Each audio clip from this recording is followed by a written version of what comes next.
ஜவரிசி சேமியா வச்சு ஒரு பாயசம் போட்டுடலாமா? 1 மணி நேரம் ஜவரிசி ஊற வச்சு எடுத்துருக்கிறேன். இப்போதே வேக வச்சு எடுத்துக்கலாம்.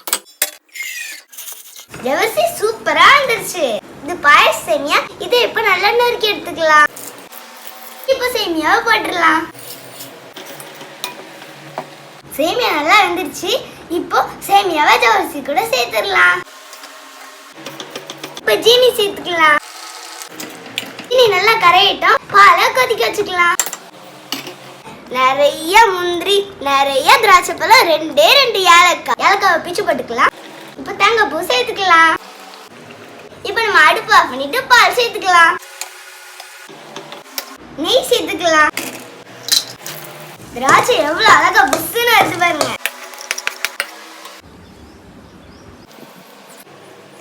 சூப்பரா இருக்கு. ஒரு நாள் தானே பாயசம் குடிக்கிறோம்.